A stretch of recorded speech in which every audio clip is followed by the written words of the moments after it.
You are watching the number one podcast in the whole YouTube community, and I'm one of your hosts, Juan. And I'm your other host, Jean-Paul Leek. And together we are Rope Break. Family, how is every single one of you? Another day of isolation, Mr. Leek. Monday the 4th, so May the 4th be with you. And with all of you, family, Monday Night Raw, go-home show for Money in the Bank. Your thoughts on the show? You know, you almost forget that there is like a pay-per-view, and it feels like this, you know, even when there is a crowd and there is all the excitement. But this, you know, Money in the Bank, to me, I always like Money in the Bank. I always like the match. This year, I'm still up in the air. I don't like the concept of both of the matches kind of going on at the same time. I feel like it's going to be cinematic, but this is one of the matches that I don't think should be cinematic. I think this should be just an actual match, because just the things that you can do in a Money in the Bank match are, you know, phenomenal. They showed the top 10 moments tonight. We saw like Andrade and Finn Balor. We saw with Ember Moon, Sasha Banks, some of those crazy moments. So, you know, that's the stuff I really want to see. But, you know, we got to see what we get. And Monday Night Raw, it was kind of this, you know, I feel like it's going to be a precursor, foreshadowing for what we're going to see on Sunday, because it wasn't a very good show tonight, in my opinion. It was just, it was average. There was nothing really to grasp. There were very few moments that you could say that we could actually think of them as meaningful. Also, the Viking Raiders won. Like, they smoke the tag team champions. They smoke the Street Profits. So that tells you something. Like, the rivalry will continue. So that is something that at least it was interesting. We got Liv Morgan. We got Charlotte. We got Drew McIntyre going against Buddy Murphy. Yep, and the return of AJ Styles, which I like, but I feel like they could have did something a little bit different, you know, spice it up instead of just giving us the same old phenomenal one. But, you know, he did have a good promo by Rey Mysterio. Like you said, there was some decent stuff sprinkled in this show, but all honesty, you know, like the past couple weeks, it was mostly forgettable. Yeah, it was absolutely forgettable. So before we start, family, thank you for all the reviews, for all the subscriptions. Thank you for every single one that is giving us a chance. Jean-Paul and I, great interview. The Maestro, Rob Kellum. We had a great time talking to him. All his memories, stories from the WCW days, his take on the current product, great stuff is in the channel. And part 2 will be coming out pretty soon. So we had like 2 hours with the Maestro. So we had a lot of songs with him. And also we had Lee Walker, professional wrestling journalist, also an actor. So he gave a lot of all his insight on what the current product is, and also like all his like memories and stuff and situations that he's been having in professional wrestling. And also you can check that out, family. So we have a lot of stuff for you guys to watch. But let's focus on Monday Night Raw, Mr. Leek. MVP once again, like last week, opens the show with a VIP lounge. This time, very different because he has Nia Jax, he has Asuka, and he has also Shayna Baszler. So, pretty, I didn't even want to say this because I'm like, why is he having all these people? Yeah, I don't know why this segment would have been decent if we didn't have the match last week. Yes. That awful match that didn't even get started, ended in a DQ or whatever bullshit happened. And it was like, if you didn't have that, then you had it this week and they're all supposed to sit down and coexist. You knew that wasn't going to happen. You knew there was going to be a brawl and there was going to be something crazy. And it's like, you know, at least if you didn't have that match and have tensions and animosity being higher than normal, they'd sit down and maybe it would be civil. I mean, it was kind of civil for the most part. It wasn't like a full, you know, they weren't like ripping each other's heads off going crazy. But, you know, there was some screaming, but with Nia Jax being awful at a promo, Asuka not even speaking English, it like wasn't a very good segment. It was the only thing I will say, like when she said big booty to Nia Jax, that was the only thing I was able to understand. So it was probably something about like her weight. Yeah. Well, I mean, you heard her. She's like, "Oh, Kyrie probably like, oh, you know, poor Kyrie, you beat her up." She's probably like, you know, like you said, something like, I'm gonna kick your ass and Money in the Bank, you know, your big booty, whatever, you know, whatever she said. Yeah, and at the end there was like some they went at each other, like I said, like Shayna Baszler and Asuka kind of like team up against Nia, like they push her, and Nia in the most awful way, she goes like that, she lands in like slow motion, and that was the end of the segment. Did it do something for us? No, not really. No, like I said, and like MVP, like I said, he asks, all these women, and Shayna Baszler, she's like, oh, like her promo and like the way she delivered it, it wasn't bad, but to me, it just felt like it just feels like she's awkward. Like they're feeding lines to her for what to say, and she doesn't feel comfortable delivering them. While in NXT, it feels like she was more speaking from her own mind, her own thoughts. Like, this is what I want to say. This is what my character would say. And she says it. I feel like on the main roster, everything's just like forced. Yeah, I can see that. Because she was like, oh, I do my talking in the ring and all this other stuff. And it doesn't feel like Shayna Baszler. I can feel that she's uncomfortable. You can really sense that. And it's really bad. It's really bad, but you can tell the wonders that the main roster can do for people. You can tell how, like, you can be one of the most great female wrestlers, and now you're just absolutely nobody, because nobody really cares about Shayna Baszler after WrestleMania. So thank you on that, WWE main roster. And we go to, like, the Money in the Bank qualifier match. We got to remember that Apollo Crews got injured, so for that reason, he's not able to compete. So you tell me, you want to say something? Yeah, he was like my sleeper pick, you know what I mean? And I'm like, okay, let's actually push this guy, and then he's hurt, and it's like, is this a legit injury? Is it not? And they have him off TV, so I guess it's legit. Or he pissed somebody off backstage. Maybe he slapped Almas too hard. He went crying to Charlotte, and then Charlotte was like, oh, Vince, he slapped my poppy too hard. And then he's like, oh, okay, well, I'll get him out of Money in the Bank. Who the hell knows what happened? But we got the qualifying. It wasn't even, I guess it was a gauntlet. Yeah, it was a gauntlet match. Yeah. It was way too many names I thought were in it. A lot of people who didn't even deserve to be in it. And, I mean, we got some good action. But at the end of the day, I felt it was more harm than good, because there was a lot of names in there that got beat. And to me, it just makes them look even more like losers. Oh, yeah, absolutely. And we're going to name all the ones. Because there's a lot of losers there. So Bobby Lashley stars. Bobby Lashley, like, he's been portrayed to be better without Lana. Let's see if that was actually true. So he starts with Titus pretty quick. I even told you. I'm like, why is he there? I said, spear and done. Mm-hmm. Not even 3 seconds. And then we go to, and I felt really bad for him. Because, like, you say it all the time. Even in Lee said it all the time. It's like, bullshit on Monday, legit on Wednesday. Yep. I don't understand, but, Tosawa come out. He came out in another one. Spear, done. Yep, spear, done. And then we get another guy that actually produced a really good moment for Money in the Bank, Shelton Benjamin. But, of course, Jobber. At least I feel like Lashley was like, all right, like, I'm going to give Shelton, like, 4 minutes. Like, we're going to go. Shelton's going to get a little bit of offense. But at the end of the day, what happens? Spear and done. Yeah, like you said, I don't understand why they job this guy that is so talented. Yeah, he can go here. And every time I see Shelton, I always think of what was the last time I saw him. I'm like, oh, the last time I saw Shelton Benjamin, he walked into the ring at the Royal Rumble and was like, Lesnar, what's up, buddy? They hug and then gets thrown right out. So it's like, last time I saw him, loser. So I'm seeing him why does he deserve a chance to be in Money in the Bank when he was a loser? Exactly. So that's what I mean. Like, you had way too many people in this match that didn't even deserve to be in it. Yeah. Oh, no. Like, and especially to be jobbed like that. Mm-hmm. To be jobbed out to me, Lashley actually deserved to be in it. I mean, yeah, he lost a couple times, but, like, 1, look at the guy. 2, they haven't really used him. So it's like, how about you use him? And 3, I mean, at least he was winning a couple matches here and there. Yes. It wasn't like he was a constant loser. Exactly. And at least him has some kind of name value rather than the other ones. So a little bit, not a lot. So another guy that came back that we haven't seen in a little bit, Humberto Carrillo. Oh, so he's the one that actually ends up pinning Lashley. So, like, for our surprise, it actually wasn't even a pin. It was he was getting beat down. Yeah, Lashley got a DQ'd because he kept beating down Humberto, and he was like that with I don't remember if he started getting really aggressive with Tozawa or if it was just Shelton Benjamin, but he started getting really aggressive, beating these guys down, getting, like, even shovey with the ref. And he really shoved the ref here, and the ref was like, dude, he's like, I'm sick of you putting hands on me in this match. You're out of here. And I thought he was just giving him a warning, but he's like, he leans out of the ropes. He's like, yo, he's done. Ding, ding, ding. They're like, Lashley, he's done. He's like, are you freaking kidding me? He storms off.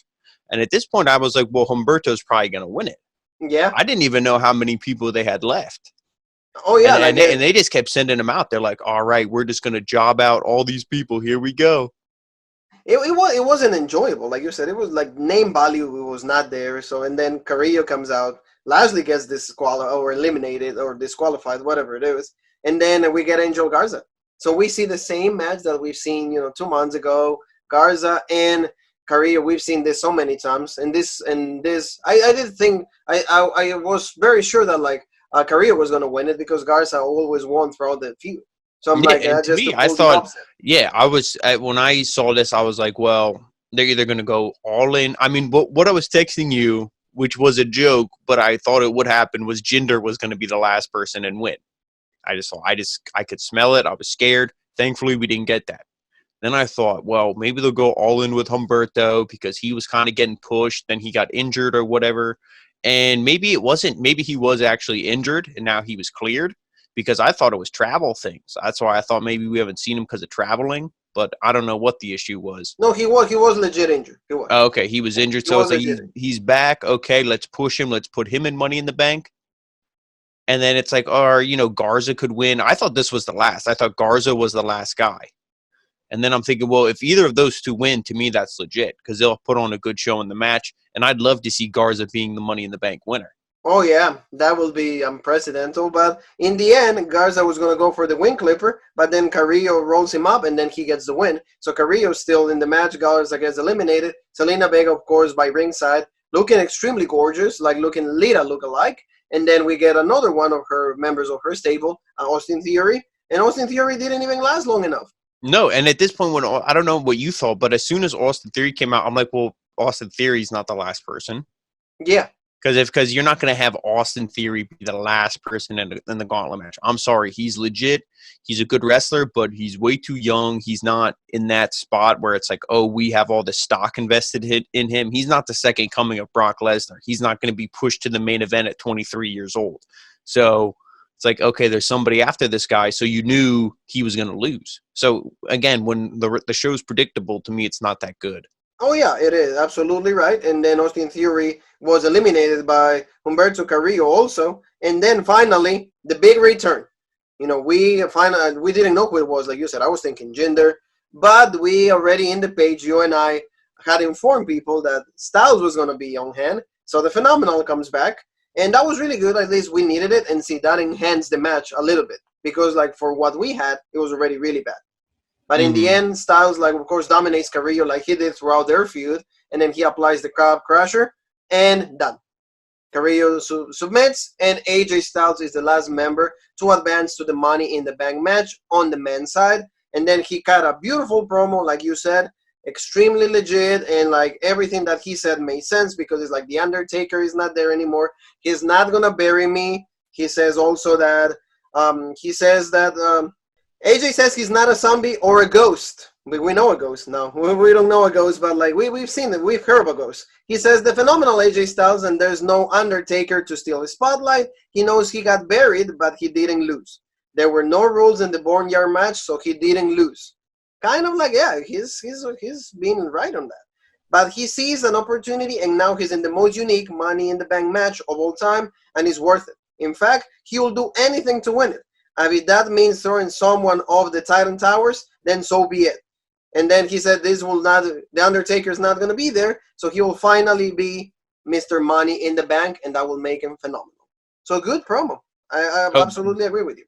Definitely. And now that we kind of have all, the participants set, you could say, for this match, it's like now we can kind of really think, who do we want to see win, storylines, this and that. AJ cut a good promo. I feel Rey Mysterio had a good promo as well later in the night. So to me, any of the three from Monday Night Raw, I'd love to see win it. It's the SmackDown side to me that's, pretty weak, I feel, for Money in the Bank. Daniel Bryan, I mean, I like him, but to me it's weak. You're not giving Otis the briefcase. I'm sorry, Otis isn't going to win it. I could see Ziggler, super kicking him. I could see something with him and Mandy, or Sonya. There's still going to be some kind of shenanigans. So, like, I think whoever's going to win it is going to come from the Monday Night Raw side. So, You know, Alistair Black probably. That would yeah, be I cool. would say him. But see, I would like Impressive. again. I would love if the story's there. Mysterio win it.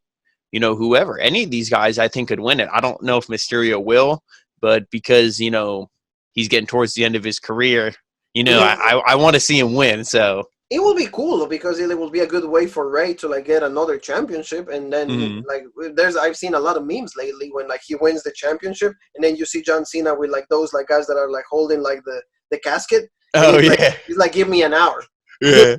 he's like give me an hour, and then it's like so like give him a little bit of justice to Rey Mysterio. So I'm down for that. Either one, Styles, Aleister Mhm. Black, like you said, if the story calls for it, do it. Yeah, But the only thing, yeah, I agree 100%. The only thing I would have done with this return for AJ is maybe changed up the gimmick. Like I was telling you, you had where he was away for a while. Wasn't that long, but he was away for a little while. I mean, he got buried, he was, murdered or killed, whatever you want to call it. You could have switched up his gimmick a little bit. I'm not saying don't have him come out and with a shaved head or something weird, but maybe just change it up a little bit. Maybe make him a little more emo or, not like cringy emo, but maybe a little darker.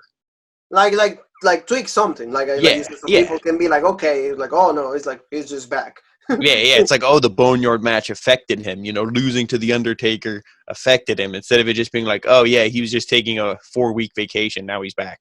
Exactly. So at least nice. AJ Styles is the last member in the Money in the Bank match. So now we go to like the Monday Night Raw Messiah, Seth Rollins. He's gonna have an interview with Charlie Caruso, and then she asks how he prepares himself for a match against someone as dominant as Drew McIntyre. So Seth is saying that is an interesting question, but Drew is not a leader, and it's not his destiny to take on the WWE and its future.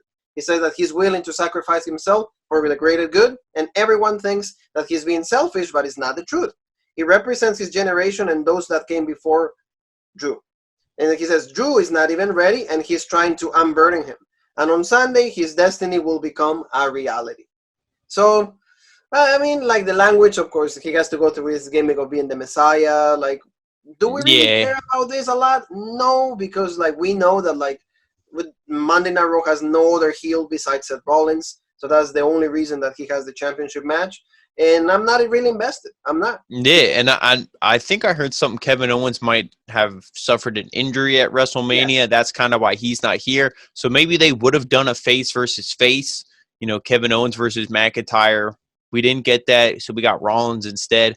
I don't hate it because I feel like the match will be good. Um, and this promo wasn't bad. Again, like you said, he uses the appropriate language. I do like how he's always about like, oh, I'm gonna die a martyr and I'm gonna sacrifice myself for all you people. And he's like, oh, the title's too big of a burden for Drew to carry, so I'll carry it for him. He like twists it to make it seem like he's doing something good, but in the Yes. end of the day, he just wants the belt. Yes. So I do like that, and I definitely like Rollins more as a heel. But I mean, I agree with you. It's like, do we really care about this feud? Because it's like, how many times is Rollins going to be in the main event? Whether it's Lesnar, the Fiend, now McIntyre. It was Kevin Owens before this. It's like, okay, get out of the main event. Just give me somebody else. Thank you. So that's the call that we've been asking for. So MVP approaches Shane Thorne and Brendan Bink backstage, and he tells them that they have a big opportunity tonight, so to prove themselves. So Bink says that Ricochet and Cedric Alexander will learn all about them tonight. So we're gonna see a rematch from the match we had like last week, and we'll see what happens on that. And actually, we get the opposite, right, Jean Paul? Something that we weren't thinking that it was gonna happen because they go against Ricochet and Cedric, and actually. Bink and also Shane Thorne end up getting the win. Yeah, How do you I didn't feel see about that? this. Yeah, like I mean, I didn't see them getting the win in this fashion. I knew, okay, you're gonna pair him with MVP. You're not going to be like, hey, MVP, we have you get your ass kicked on your own show. Do you want to be put with a tag team that's a bunch of losers as well? No, they're not going to do MVP like that. And also, they need new tag teams. So it's like, let's do something. Let's try to build, both these teams up at the same time. And then maybe that's the way we can kind of figure out a number one contender or something later on down the road. And, Bink and Thorne, yeah, they should have won, but I don't think it should have been clean. I don't know if that's their finisher, that big boot or whatever he hit on Ricochet, but for me to put him away like that, it's like, okay, it's almost as bad as getting beat by Lesnar in, 13 seconds in Saudi Arabia or however long that was. But, I don't know. I guess they're, like you said, they do the 50-50 so they can continue the feud. But to me, I mean, it was a good match. But like I said, I don't know if I would have had them lose. Yeah, I was rooting for Ricochet and Cedric because it seemed like they were trying to push them. And now with these guys, it seems like you said 50-50, so there's not really a clear indication of which team is going to go over. But Yeah. you mentioned a good point also. Is like they need heels, they need more tag teams, so that's probably why they doing this. And the way in the fashion that you mentioned, like how like Ricochet got pinned, is like because there's a big boot and then you're done. Yeah, I mean, unless that's his finisher, like people have had bullshit finishers before, leg drop, bear hug, bullshit like that. So it's, people have had weak finishers, but, and like I said, you got to establish new tag teams and this and that. But I would have had to just be a dirty pin. Like I said, pin with the feet on the ropes, like leverage, do something. Something a little better because Ricochet's already buried and you can bury him. Yeah. And also the same thing with Cedric. So Bing tags in and but Alexander clogs him and then he tags Ricochet. Bing shoves Cedric to the corner and Thorne runs into for a cannonball. In the corner, Ricochet knocks Thorne out, but Bing hits a big boot, like you said, backdrop. And to Ricochet, 1, 2, 3. Done. Why? A big boot. I think they said he wore a size 16. I'm like, I don't care if he wears a size 26. If a big boot is your, you know what I mean? Like, if you're as athletic as this guy is, and a big boot's your finisher, like, come on. The one Paul that I used to like is Test.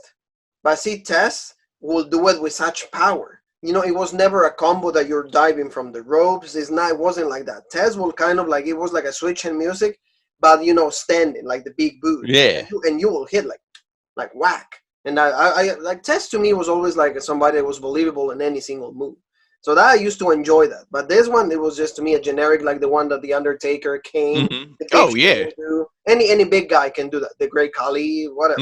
So it's not really believable for me. But you're right. So we see, like you said, replays of the Money in the Bank, like some moments like we see when Lesnar won in the last minute. We saw like a lot of things like the Brock's party when he was like carrying like the money in the briefcase, like it was like the boombox and all of that. So we see a video of the Street Profits and also like how they beat Rollins and Murphy to become the tag team champions. And then they come out to the ring and then they said that they were born. They said they've been chasing the War Raiders since day one, but tonight they proved that they're a wrap and they want the smoke.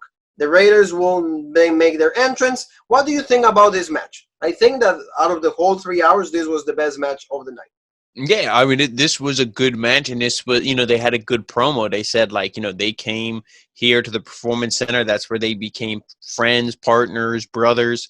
And they said ever since, like, it always seems like the Viking Raiders claim that the Street Profits are always like, you could say like picking up the scraps. It's like, you guys follow us. It's like, we leave NXT, you win the titles. You couldn't win them when we were there. We got hurt. And, of course, then you won the Monday Night Raw titles after we get hurt. You couldn't win them while we were healthy. So it's pretty much saying that the Viking Raiders are better than the Street Profits. That's pretty much just what history is telling. Yeah, that's the story. That's what history is telling us. And they're like, oh, you're not better. We're going to prove it tonight. And I think it was proved. This was a good match. Eric and Ivar, the size of these dudes, the way they move around, so legit. We always sing the Viking Raiders praises, say how good they are. The Street Profits, they're good as well. Once that bell rings, I feel their gimmick and everything suffers extremely from no crowd. Yeah. It's a tag team that feeds off the crowd. Like the energy is more of the crowd. I will always say, though, Montez Ford is like really, really good in the ring.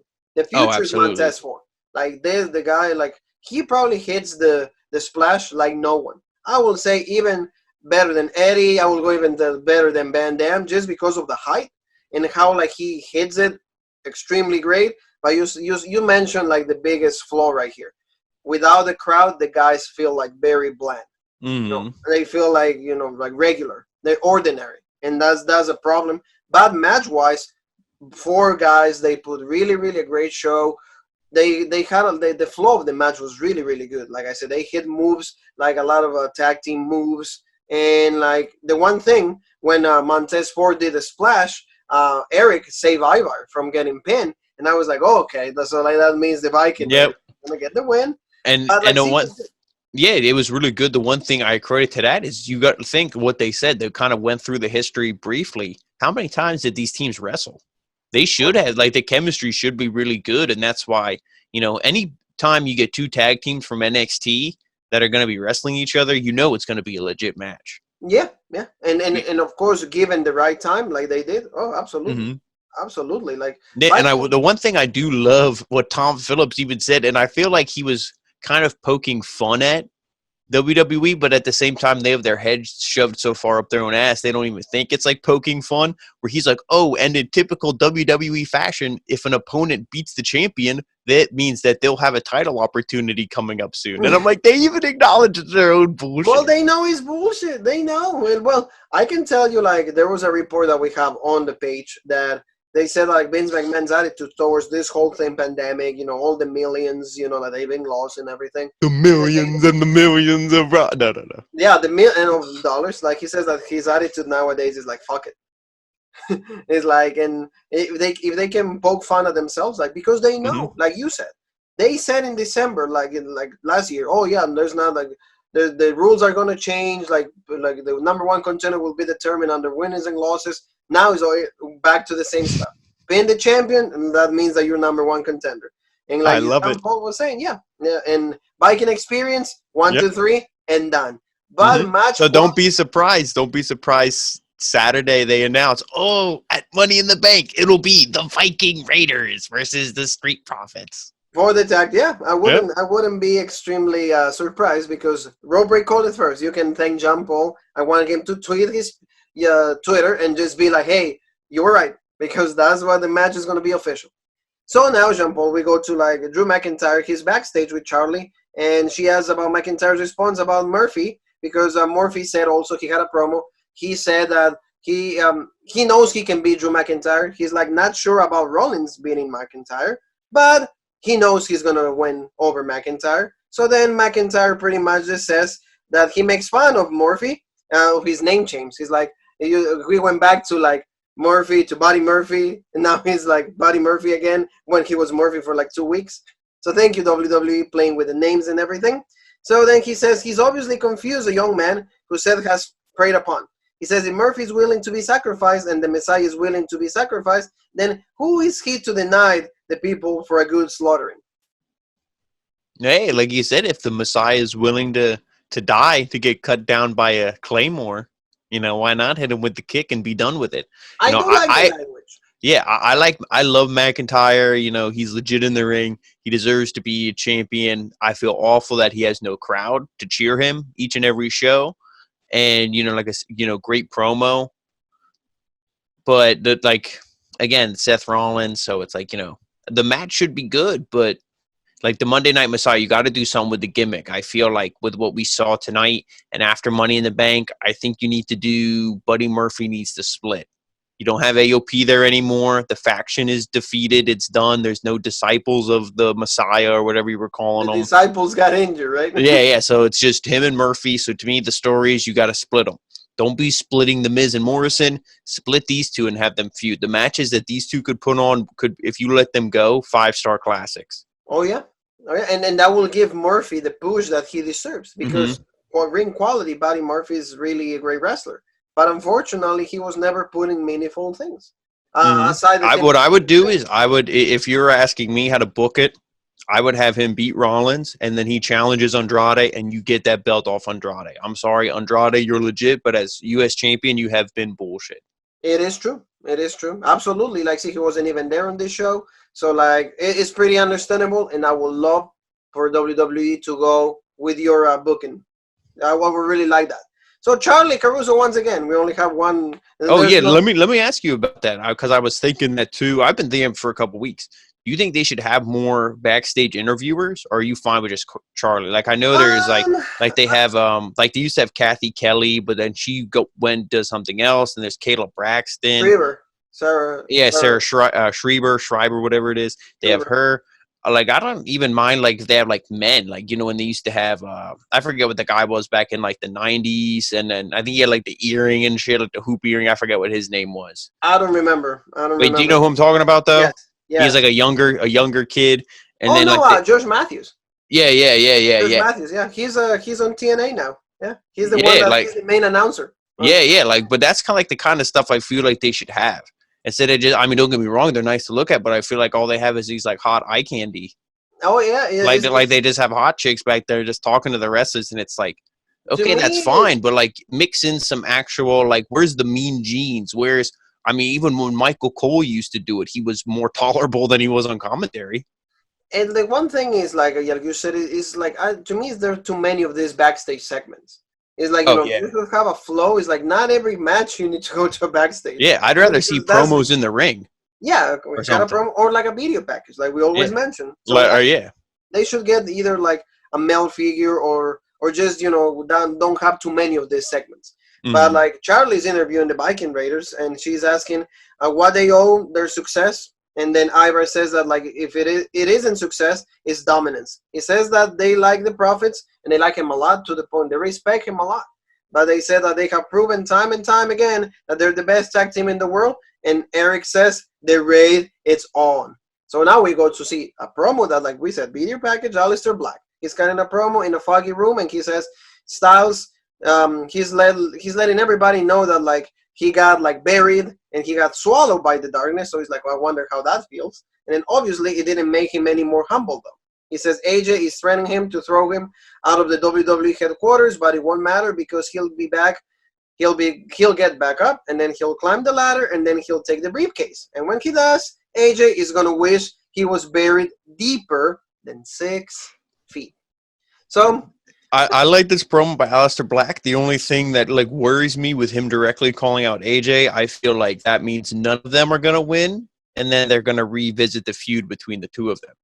Because yeah, then there won't be involvement from the Undertaker and involvement from the OC. It will be more one-on-one, hopefully, which is I wish what we would have gotten from the beginning. But because their feud was, if you think about it, was essentially just used to start the AJ Styles Undertaker feud.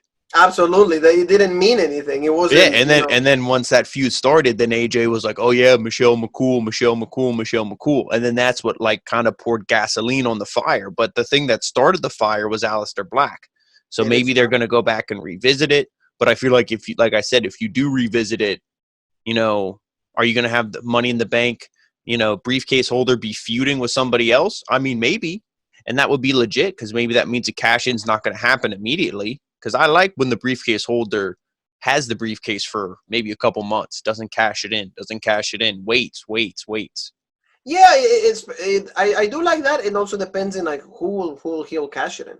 Mm-hmm. Because I wouldn't really mind. I don't want it on McIntyre.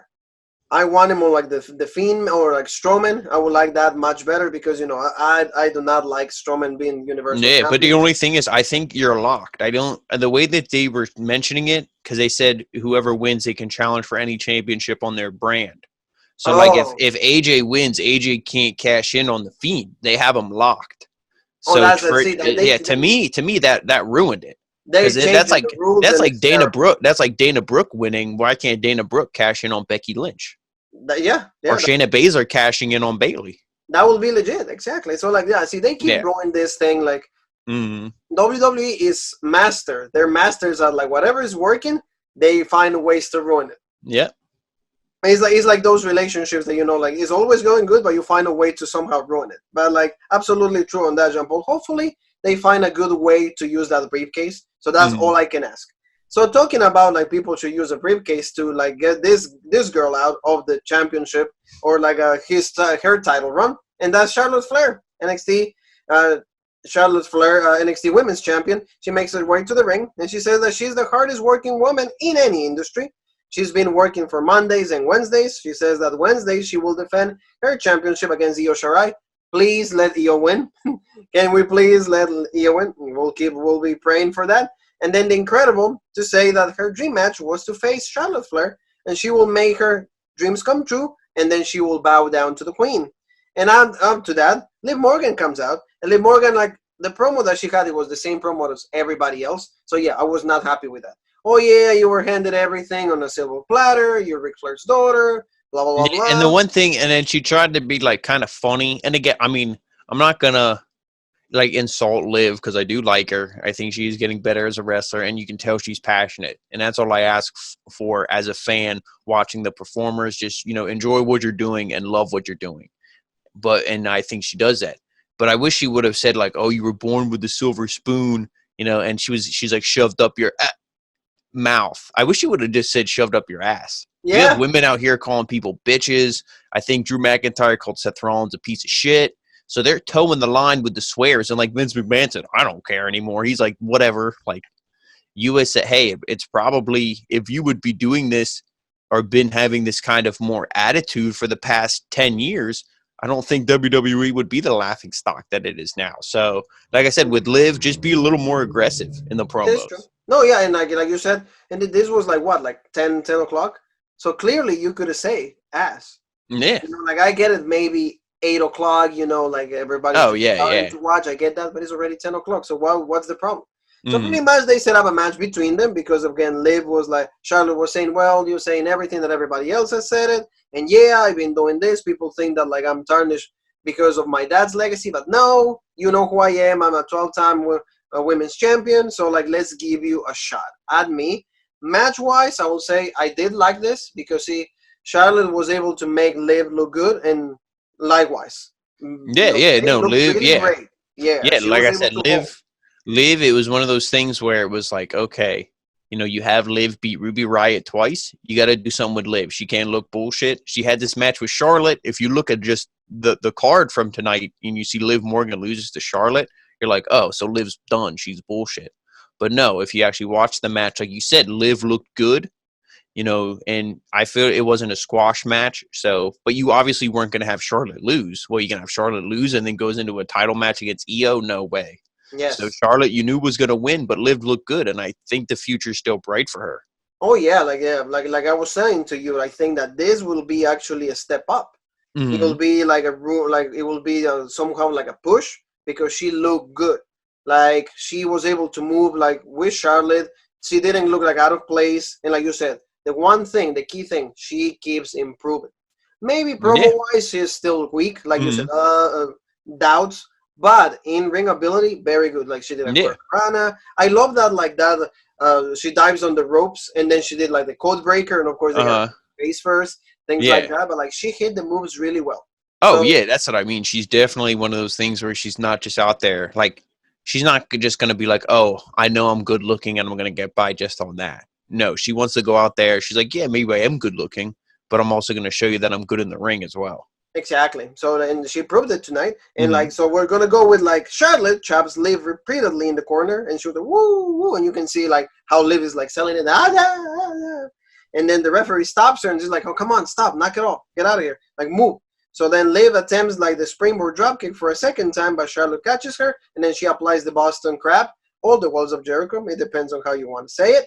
And then Liv gets to the ropes and then catches Flair with like a drop toe hold onto the ropes. Then Charlotte hits her into the buckles. Then she hits the flatliner of the middle rope for a near fall. So she was kind of like Oblivion, like somebody used to use that move, but it's okay. And then Morgan looks for the Oblivion, like her finisher, but Charlotte dodges and applies the figure eight. And we already know what happens when she tries to do the figure eight. Even Lexi Gomez knows what she's not allowed to do. If Charlotte like applies that hold on her, done. But like I agree with Jean Paul. I think she looked better this time. Like losing in this fashion is not bad. And we No, knew yeah, like for because the I whole mean year. nobody beat Charlotte. Like at least you didn't lose in it. It wasn't like Sarah Logan versus Charlotte Flair. You Thank know what I mean? Yeah. Thank you. And it sucks for Ruby because Ruby has a bright future. Ruby's awesome. Hmm. But like you said it last week. Who did she got pissed off? What did she do backstage? We don't know. But Yeah. like it sucks Yeah. for To me, like when you see Liv in this capacity, to me, she's one of the people who should be in the Money in the Bank match, not Nia. I love Asuka, but Asuka's had her time. I mean, if any of the women should be in it, I feel like it should be probably Asuka out of the three. Shayna lost at Mania, so Shayna, okay, whatever. Nia, I just hate Nia Jax, so no. But it should be Liv Morgan Oh because to me, yeah. she'd be Oh a yeah. perfect person to win it, and then she could cash in on SmackDown. But we already talked about how they screwed that up. Yeah, no, I agree with you. It should be instead of absolutely what you said. Nia Jax should not be in the Money in the Bank. It should be Liv Morgan. Why? Because it's going to enhance the match, rather to Hmm. making it worse. Because see, Liv is getting like really good in the ring, so they can play with the Yeah, ladder. and They can, Nia Jax has no moves. yeah. Samoan drop and done. Well, who is she going to injure this time? I'm Yep. sorry, but it is, there's so many videos, online that they all state. Even Jim Cornette was saying that she's dangerous in the ring, and no Hmm. one has come forward to tell her, hey, can you please take care of the superstars? They're your partners. They Hmm. do the same thing. Take care of them. So I agree with you. Charlotte wins, and she's going to go on Wednesday. Io Shirai, please, Io, win. That's Hmm. all we can ask. So then we get a promo by Rey Mysterio. He was talking about how he's done pretty much everything in his career, but winning Money in the Bank.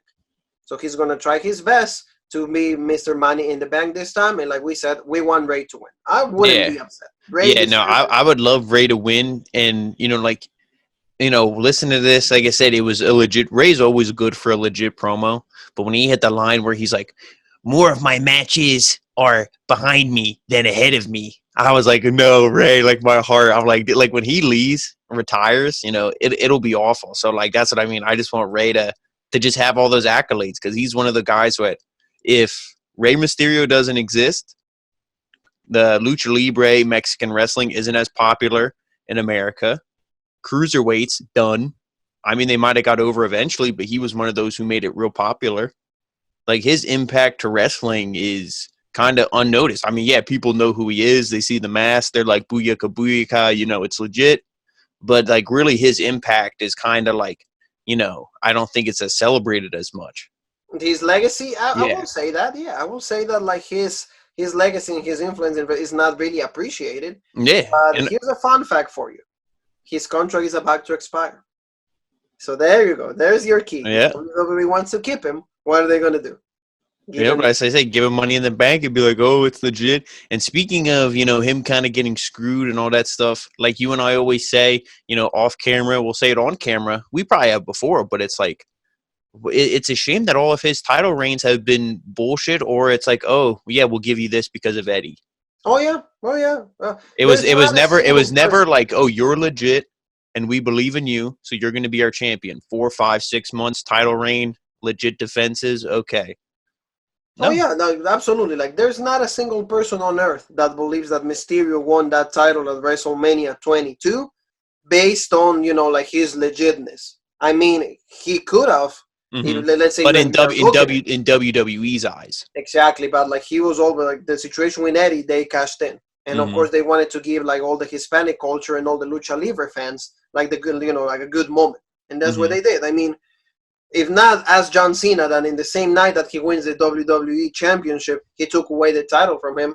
Because no one ever has ever challenged him, the champion, moments after he just became the Yeah, and like champion. you said, yeah, they write him like a dumb bullshit baby face. Oh, okay, Cena, yeah, let's do this. Then done. Yeah, and there was never a rematch for Hmm. that. Just so people know. So we And get another. Then I'll let you go. Like we have Edge and Randy Orton are going to be next week on Monday Night Raw. So what are we going to get on that? So a lot of intrigue. We'll see what happens. So maybe SummerSlam is around the corner. So maybe something along those lines. So yeah. Now I'm sorry, Jean Paul. Go ahead. oh no, that's fine. Just for the Rey Mysterio thing, I was just gonna say, and WWE can, they can right all the wrongs, and they can have Rey Mysterio win Money in the Bank here. That's They could fine. make up for all the stuff. But with Edge and Randy Orton, to me, I feel like we waited long enough to hear from them. Actually, too long, if you ask me. I feel like we should have heard from at least one of them by now, namely Edge, because Randy Orton lost. So it would make sense for him to not show up for a little while. I'm excited to see what they do with this. I hope it's not just, oh, okay, we had this last man standing cinematic type match. Now we're going to have just a regular match. Yeah. You almost got Hopefully. to up the ante. So I don't know if you do something like you and I have been clamoring for it for how long. I don't know how much sense it would make, how you could write the storyline, but I'd love to see Christian or involve somebody else into this feud. If you're going to have this feud continue, you got to involve another piece into the Oh yeah. puzzle. They need Christian. They need Christian in there. So Jean Paul, we get another video package hyping the modern day Maharaja, Jinder Mahal. So like pretty much, hey, he won the WWE Championship and everything. You guys saw the meme we had on Instagram about like Mm. this year feels like as bad as like Jinder winning the WWE title. We all feel like Nakamura and Jinder's the coronavirus. Exactly. We feel Nakamura because we were legit. We were gonna reach new heights. Nope. Yep. And Nope. then done. And now we're like pairing with Cesaro, being lackeys of Sami Zayn and now King Corbin. Yep. So that's all the video packages. We got him out of the way. Main event time, guys. So Drew McIntyre going against Buddy Murphy, or Murphy, we don't really know his name. And the Monday Night Raw Messiah said Rollins was going to be ringside. Turned out to be, of course, he wasn't going to lose. So it was like one claimer kick and done. You carry me on, Jim Paul. Yeah, I mean, it was, like I said, not very long a match. They haven't been giving Monday Night Raw main events, the proper time they deserve. Maybe they're going to revisit this match later down the line. Who knows? I doubt it. But, I'd like to see more time going to the main event. But I agree. Was McIntyre going to lose? No way. You knew with Rollins there, you knew McIntyre was going to win. Rollins was going to somehow get involved. There was going to be some screwiness, a stomp, something. And then the show goes off the air. And that's essentially what we got. Oh, yeah, absolutely. That's what it was. And then actually, after the show, then we got Seth Rollins walking in the ring, and then Drew begs him to get inside, but then Rollins goes on the apron and stares at him, and then he turns tail, and then he leaves. And then Drew celebrates with the title, but Rollins runs down and super kicks Drew, and then he tells him, saying that he's bigger than the two of them. So he then leaves the WWE Championship and stares at it.